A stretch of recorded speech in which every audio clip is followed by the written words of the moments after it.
Every position I got a diamond at. But if I'm not getting a Mushu, you ain't getting a Jeremy. What? I feel like a young Noah. Write to us. We're very friendly. Much love. Why you fear me? You dirty.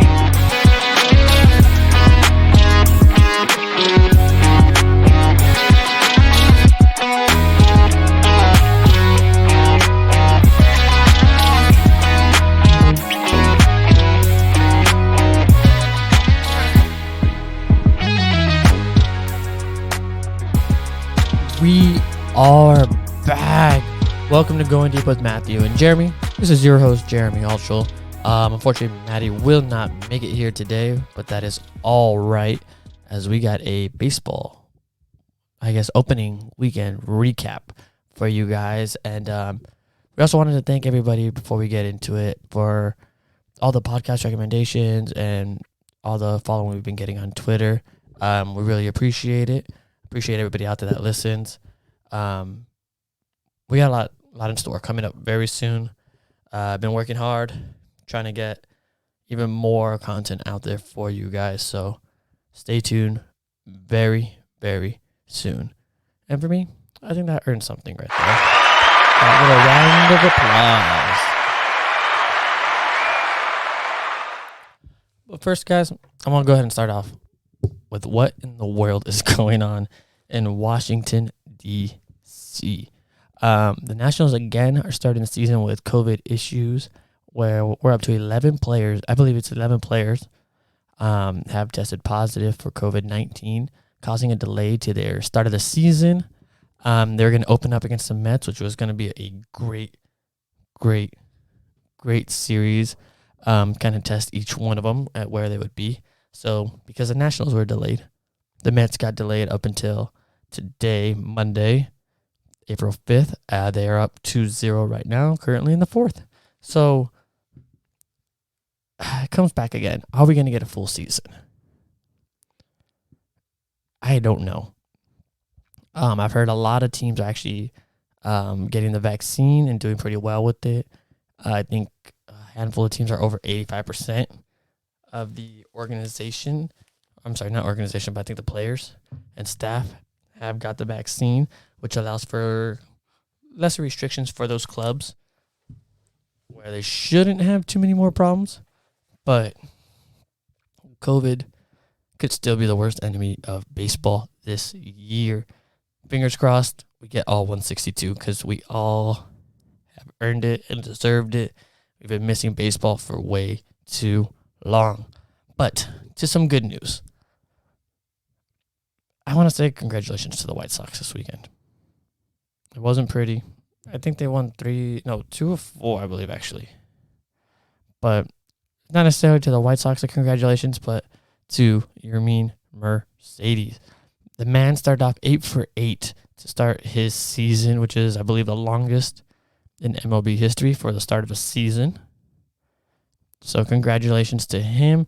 The interesting part about him is he has one career at bat, a pinch hit, ground out, and he's a 28-year-old rookie.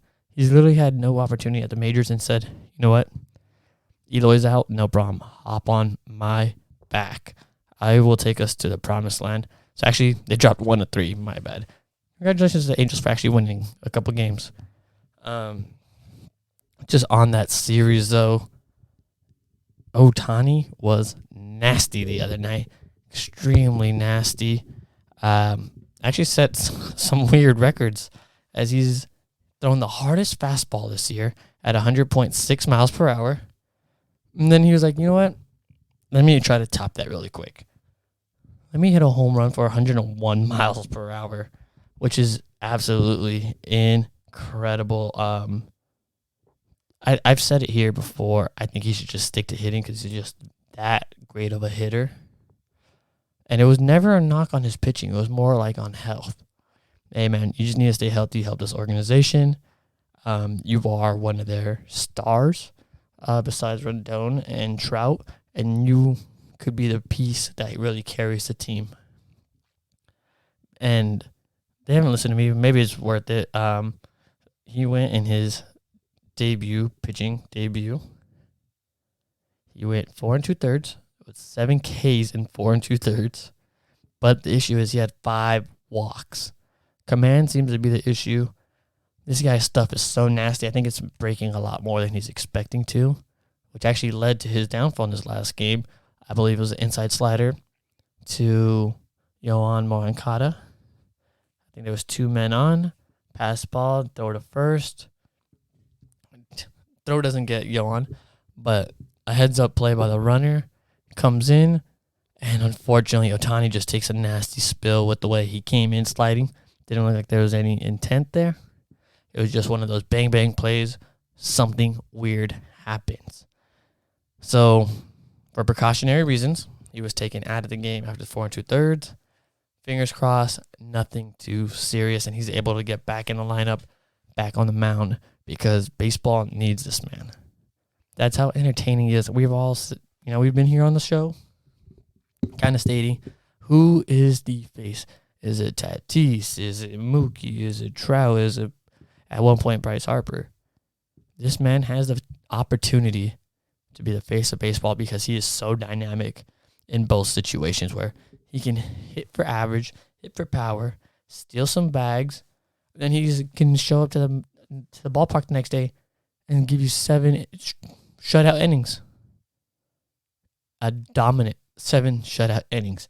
It's incredible. Like I said, fingers crossed there are no issues because we need to see this man on the mound more often. Not only does he help the game here in the U.S., but internationally. It's huge to see people come here to the States and succeed as much as he does. So, like I said, fingers crossed we get him back on the mound and we see more of just his talent. At the end of the day, it's just his talent. Another situation that I think we need to speak about. I've talked very highly of the Yankees, and they disappointed me, miserably, going 1-2 in the series. 1-2, yes. Dropping 2 to Toronto is not the biggest deal in the world, but to me, you want to get out the gates hot. You want to win as many games in the beginning because at some point there's going to be a downturn for every team. Well, you just go through a nasty spill, and you like to have those kind of games built up. Kind of like your savings account. You save for that rainy day, hoping it never comes. But, we all have that day where got to go in the bank, take this savings that I wanted to use for so-and-so or for such and such, and now I got to use it to fix my car or something like that. That's exactly the same situation. I think the Yankees, Dodgers, Padres, Mets, and maybe another team, and the Braves, I would say. They really need to build up their games to give themselves enough time and kind of protect them just in case anything drastic does happen, injury, just in a slump, whatever it may be. You want to win as many games as possible early on. And they just didn't do that. But, tip of the hat to Julian Merriweather, 29-year-old rookie with a whopping 13 big league innings, went into Yankee Stadium and saved 2 of the games. So no need for Kirby Yates, apparently, because Julian Merriweather is the man coming in there. Nasty slider. Absolutely devastating. And then he's going to hit triple digits with the fastball. Unbelievable. I hope it's not just a fluke. I hope it is a real thing and that they get their closer because the AL East could be so competitive. Maddie and I have talked about it'll be a tight race. We think the Yankees are going to run away with it. But that 2-3 spot could be very interesting between the Toronto Blue Jays and the Tampa Bay Rays, who I believe had a solid little weekend against the Marlins. I know Austin Meadows was the man of the day for opening day, hitting that home run, 1-0 game. And then the next day, again, in the 6th inning, another home run. I think they ended up dropping that one, though. It's been a very long weekend of baseball and a lot of other things, so I may be a little bit confused at times, but that is okay. Keep it on the AL East really quick. What in the hell happened in Boston this week? Opening day, Fenway, one of the most beautiful stadiums, one of the most beautiful jerseys, those home whites of the Red Sox, and they flat out did not come to play baseball, getting swept by the lowly considered Baltimore Orioles. Somebody told me they heard us. Like, they only think we're going to win 50 games or some crap like that. Let's go out and play ball because they showed up and they were great. Hitting, pitching, everything was working for them. And we introduced a new segment not too long ago where it was Jeremy's tip of the day. So I think I'm going to go ahead and do that right now because there is a man on that Baltimore Orioles team who should be getting that hat tip from everybody with this comeback story. Coming back from cancer to play. I believe it's been a little bit over a year now. And you know what? He looks like he almost didn't ever leave. This guy has been great. First knock of the season, I believe, was game 2 and a double. But I just really want to say congratulations to him because, you know, beating cancer is obviously not an easy thing. And he was able to come back and do it. And got back into baseball shape and able to do it. Nobody could have ever asked him to do that. He could have walked away from the game at this point, got it healthy, and called it a career. But congratulations to that man, Trey Mancini. Now, you know what? We'll start with the little brother first. San Diego Padres, those pesky Padres, went ahead and went 3-1 this weekend against the Arizona Diamondbacks, who we said are going to be a decent team, a scrappy team. I believe there was a couple games in there, 2 out of the 4, I think, were scrappy games where, you know, you just can't shake those guys off, those Diamondbacks. They're always in the game, always hunting. High energy team. Those are actually really fun games to watch because, you know, you can have a big lead and somehow these guys just constantly chip away and get back in the game. You're like, holy crap, is this really about to happen? We're really going to drop this game? And it happened a couple times this weekend with the Padres, but, you know, they're great teams win. Great teams win the games they're supposed to win. And they went ahead and did that, 3 out of 1. Now, to the Dodgers. We might as well be the home of the Dodgers here. Not going to lie to you guys. We try to be unbiased. But the Dodgers are an amazing squad. Start off with the offense of this weekend against the Colorado Rockies, who, you know, put up some great games. Game 1 came out swinging, the Rockies did. But to the Dodgers real quick. Dodgers scored 25 runs this weekend. 25? Actually more than 25. It might have been 29 runs. With like a whopping 2 home runs. That's all it was. 2 home runs for a whole weekend's worth of domination, which is perfect. It's what you want to see when you see baseball.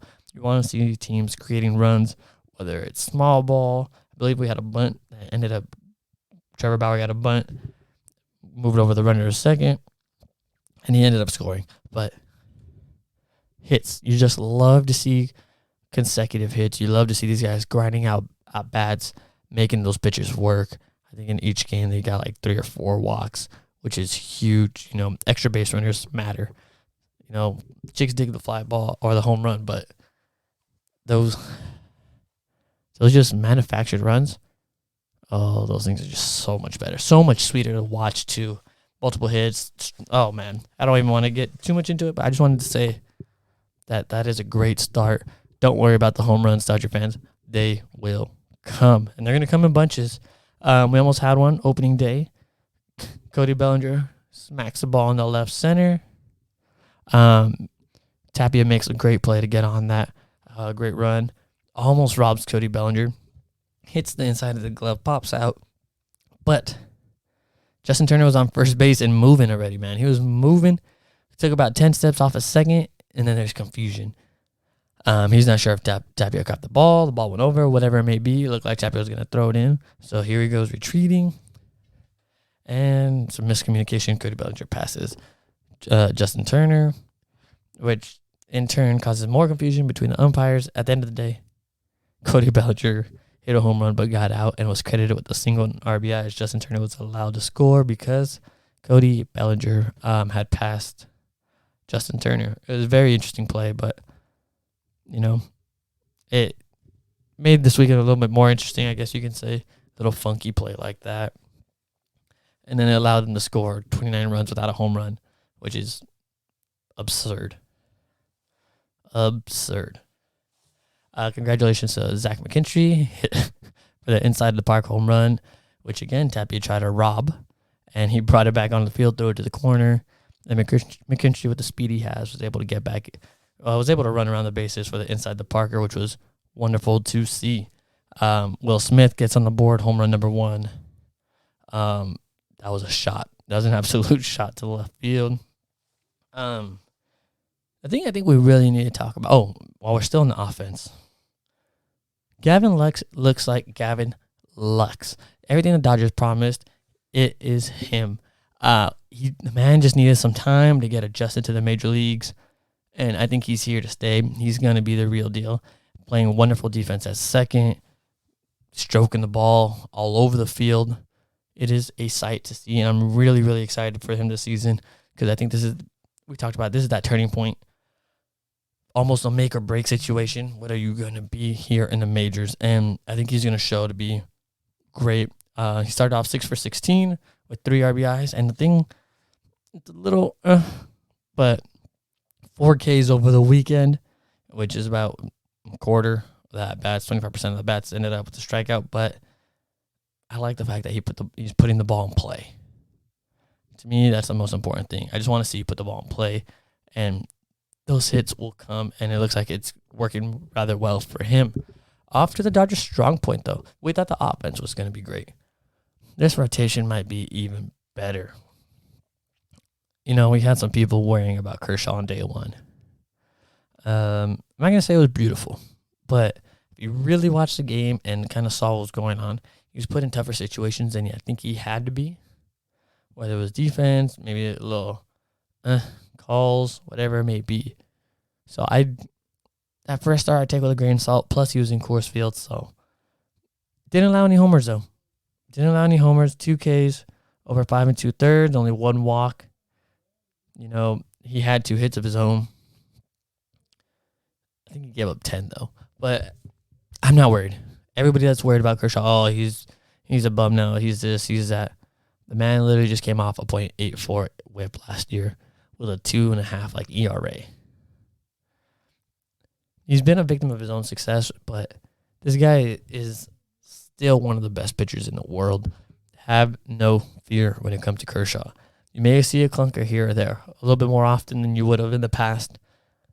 But boy, can this guy still pitch. He's still great. He's still everything that you want in the ace of your staff. Now when you move over to your co-ace number 2 or co-ace number 1. Trevor Bauer took 6, I think it was perfect innings. I had 6 perfect innings in Colorado. I think he walks 1 walk, home run. I think it's another walk and another home run in the 7th inning. So he went 6 and change. But this guy looked dominant. 10 Ks, 4 runs, 2 walks. It was a hell of a debut. I was watching him. I've said it before. I'm like, if we get him, we get him. But he's got to perform because you look at his career numbers. He hasn't performed maybe to what he was expected to do. Watched him in spring training. I'm like, oh, wow. This guy's pretty nasty. He's fun to watch. And then I saw him pitch the other day, and it was a whole nother monster. This guy is a stud, man. Absolute stud. I can't wait to see another 30 starts from this guy. Is it 30? I think it's 30 more.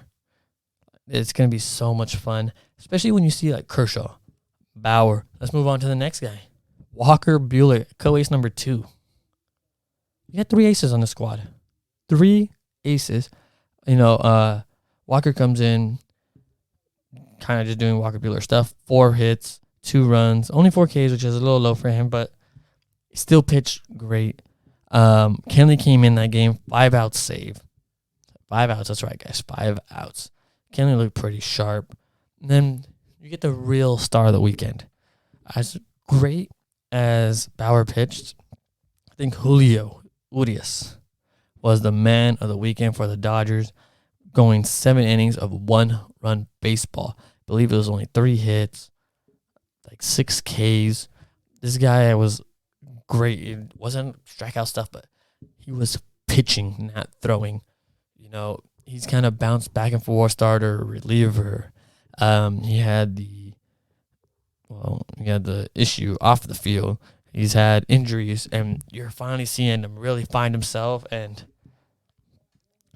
you can almost say this is a 4-ace staff with the guys you have. That's how good their stuff is. And then you got rising superstar Dustin May going today against Oakland. This is going to be a season for the books. I really think so. It is so much fun watching these guys. Even when it's just bits and pieces at times, it's just, I'm glued to watching them. That's how interesting they are. That's how exciting they are. That's how fascinating and phenomenal. Make sure you guys hear phenomenal gear that these guys are. Like, wow. So I'm not going to get into all 30 teams. Just wanted to give you a little update. Big news over the weekend. And we'll get back to you guys as soon as possible. So, guys, make sure you find us on Spotify, Apple Podcasts, Going Deep with Matthew and Jeremy.com, or anywhere podcasts are streamed. And always you can get your merchandise or even learn about us on Going Deep with Matthew and Jeremy.com. Find us on Twitter, Instagram, Facebook, wherever it may be. Thank you, everybody, for listening. I know it's a short episode, but we will be back next week for our usual episode. But as always, guys, much love.